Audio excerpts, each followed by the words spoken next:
Up to team 3 modeling, we have had sensing, ICT. That's about getting the data, processing the data, and in this team we are going to look what the hell are we going to do with the data. The first speaker here is Robin Newman from EMU Limited in the United Kingdom, and I think the M is for meteorological, and the rest you have to... I don't know. No, you don't know. Okay, and he's going to talk about coastal and estuarine flood warning in southern UK. Okay.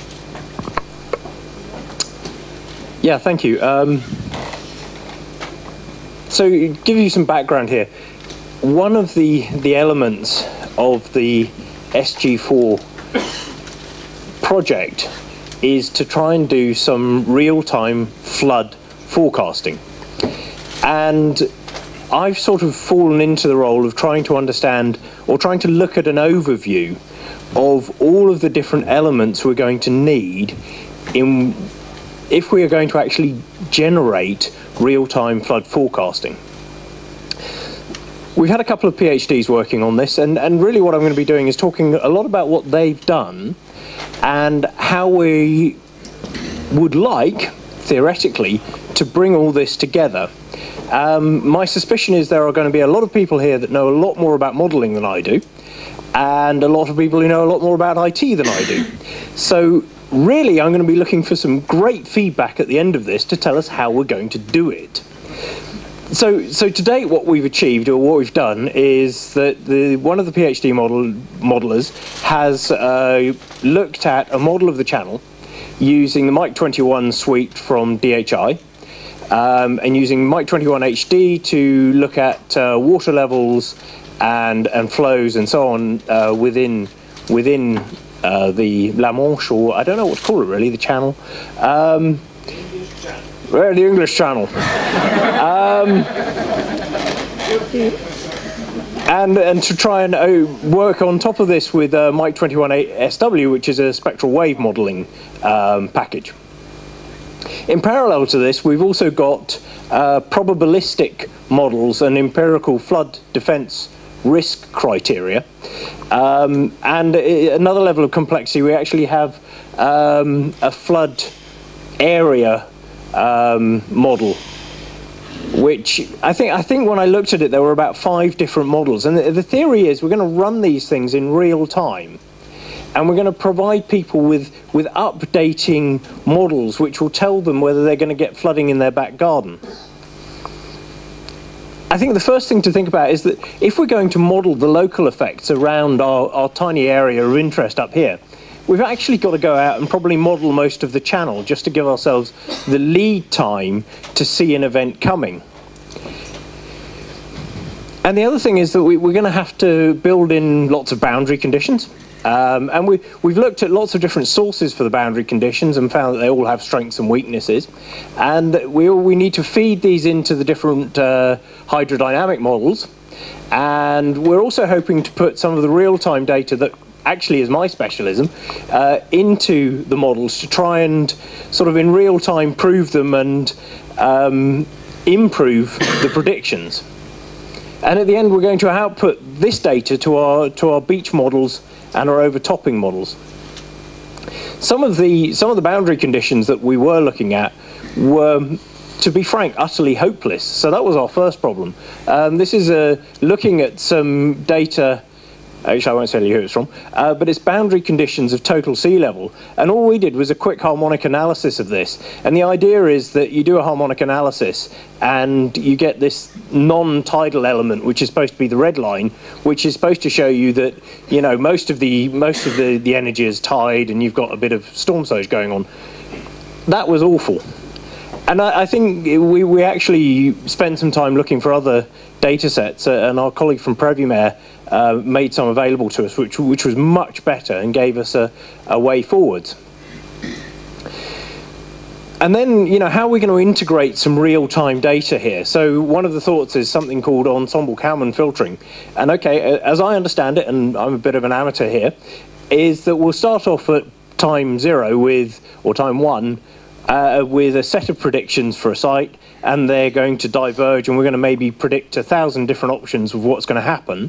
And then at a certain time period, step forwards, we're going to get some real observations, which will allow us to sort of say, well, these outliers are complete nonsense, and we'll start our model here again. But again, it's going to diverge, so after a bit longer, we're going to apply another sort of set of criteria to try and bring realism into these models. It sounds sensible, but I'm not entirely sure it's going to be easy to do or work very well. So this is sort of a schematic of how it's going to go. We do our forecast at time 0, and we've got a forecasted state at a certain point, and we then bring in some measured data, and we've got the new forecast which we feed forwards and so on. It looks relatively simple, but I have a horrible suspicion it's going to be incredibly complicated to implement. Right, the next sort of set of models we've got are going to be models of sea defences, and sea defences are really, really complicated things. There's hard sea defences and soft sea defences, and there's levees and there's walls and all of these sort of things. And the other thing is that as the water comes up into the, as the waves and the tide come into shallow water, they do all sorts of complicated things, like the waves break, or they go over a sandbar and lose some energy, or they have a long period, so they run up the beach and do something quite unexpected. So that's actually quite a massive challenge, is getting this data that we've modelled a few hundred metres off the beach actually onto the sea defence in a meaningful way. So this is a simplified look at how we're going to take this hydrodynamic and wave data forecast, and we're going to take out some peak water levels and feed that into our freeboard of our sea defences, and look at our breaching risk and our overtopping risk, and feed this out into our floodplain characteristic map. And I mean, I like it. It looks quite nice. It looks like it should work. So that's great. And what we're going to generate, which is what we've got on the demonstrator out there, is this lovely idea that we're going to have a real-time forecast of our sea defences which are at risk, and then over here we've got the probability of actual inundation in various places, which is lovely, and the depth of water, because obviously the depth of water is going to be quite important to people. I mean, if it's only 2 centimetres deep, well, so what if you get a bit of a flood? But if it's 2 meters deep, yeah, we're going to be a bit more concerned. So we need to know that as well. And yeah, this was a point I hadn't even thought about, was, the speed at which the flood is going to turn up is absolutely crucial as well on a very high resolution scale.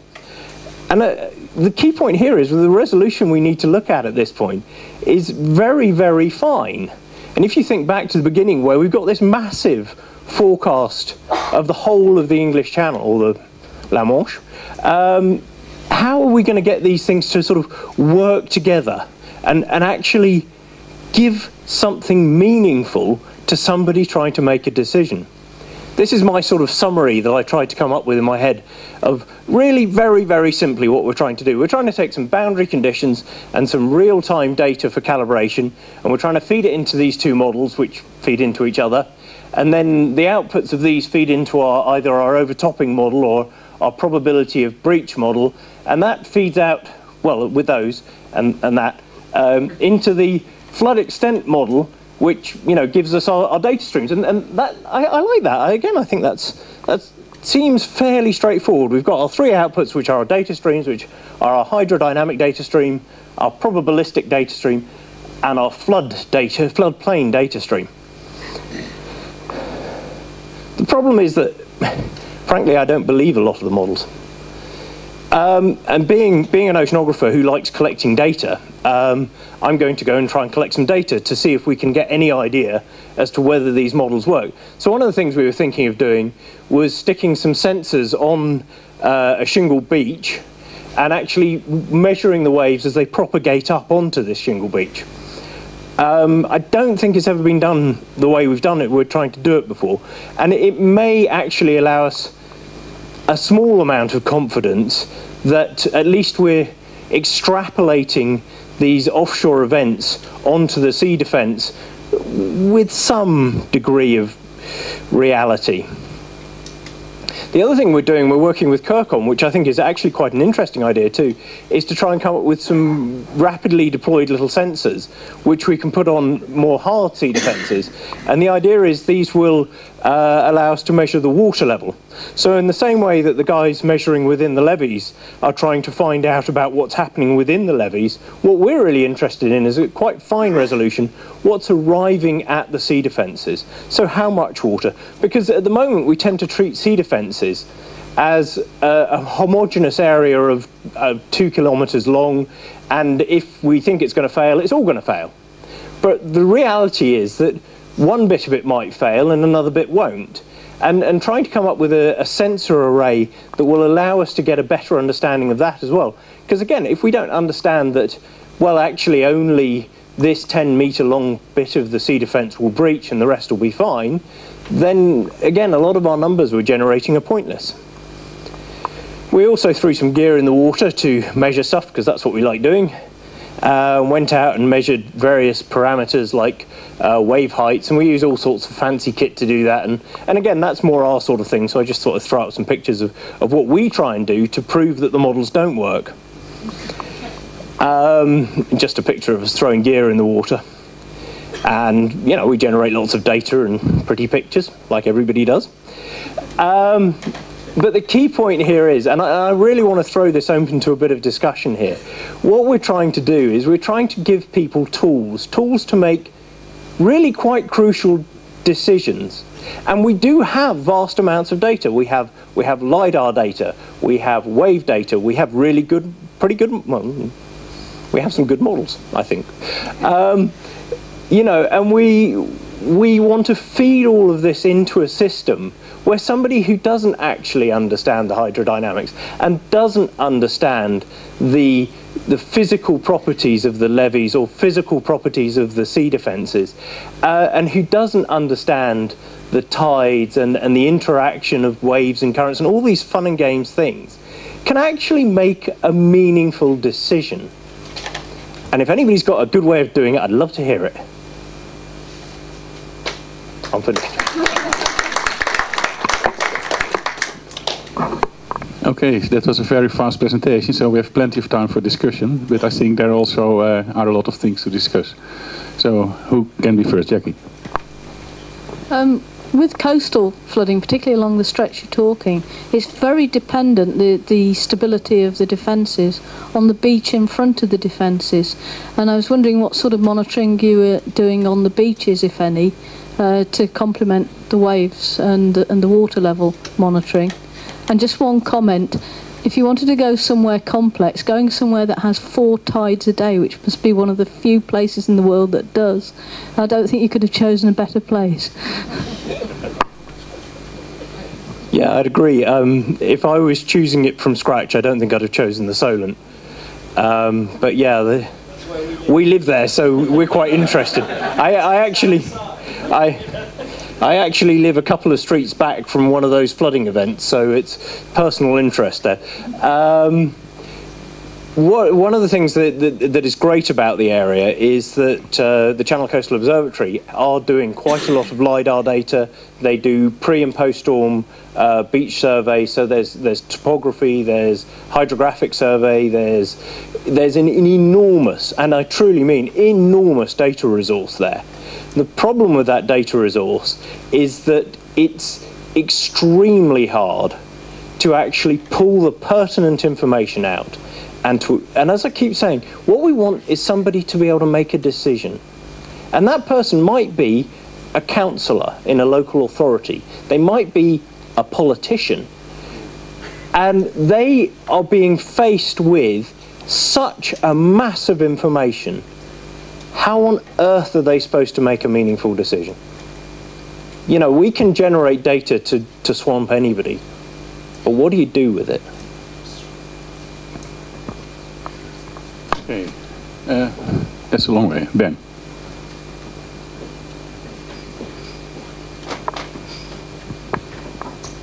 Okay, just to make a few observations. I don't know how much you're aware of ongoing work in the UK, but perhaps there's some projects that have gone before and are currently going on that may be able to help you Certainly, HR Wallingford have been working for the Environment Agency on a coastal flood forecasting project that's not doing exactly the same, but doing very similar things to the type of work that you're describing there. In particular, they're using ensemble forecasts from the Met Office to propagate through nearshore wave models onto overtopping models. That project's been completed quite recently, and HR Wallingford would be very, very happy to have a discussion with you and talk to you a bit about some of the things that were learned on that project. Also, come back a little bit on Jackie's point about monitoring of beaches. We've also been involved in deploying scour monitorers at Blackpool, so specifically looking at beach levels and influence on wave overtopping for forecasting purposes. And another project that I'm not sure if you're aware of is there's a wave overtopping forecast system at Samphire Hoe in Dover that's been running for about since 1996 now, I think. And it's quite a complicated site. It's a single seawall, but you get different overtopping rates at different locations. So we've tailored a specific forecasting system for that site. And we've also, on a previous EU-funded project, which I think was called Clash, we installed wave overtopping monitors, and certainly there's some colleagues at HR Wallingford that would be very happy to talk to you about that if that was of interest. As I understand it, the overtopping we were doing basically measured the amount of water that came over. For the monitoring, yeah. but we've had a forecasting system in place since 1996 for that Samphire Hoe location.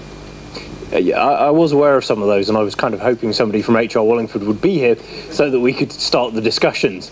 I've been trying to dig around. I know people at HR quite well, but trying to dig around to find the right person to talk to can take more than my life. You're welcome to have a discussion with Jonathan.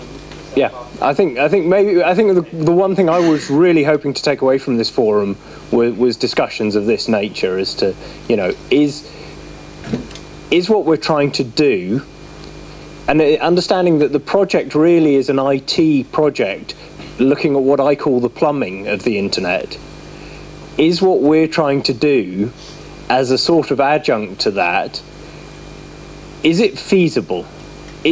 Have we bitten off way more than we can chew? Is there somebody out there who's already solved these issues? And if they have, can we borrow their ideas? Just to come back quickly on that, I don't know whether it's feasible, I guess you're going to find that out, but certainly the forecasting of inundation, so particularly bodies like the Environment Agency, for me the real information of interest is not whether the wave height is going to be 3 meters or 5 meters, it's going to be where in the floodplain people are going to get flooded. And something we've been trying to promote for a long time is forecasting of those inundation extents, looking at breach locations. So what you're doing is extending what's currently been done, certainly in the UK, in that regard. So for me that's very useful, interesting piece of work. But one of the problems is the computational time of the numerical models for doing the inundation, particularly when you're looking at lots of different combinations of failure. That is very problematic to do in real time. That's, I guess, a challenge that we face. Yeah, sorry. Yeah, the computational side is a really key point.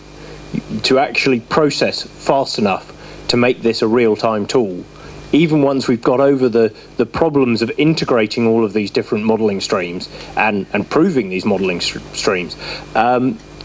Yeah, in theory we have access to Kirk help.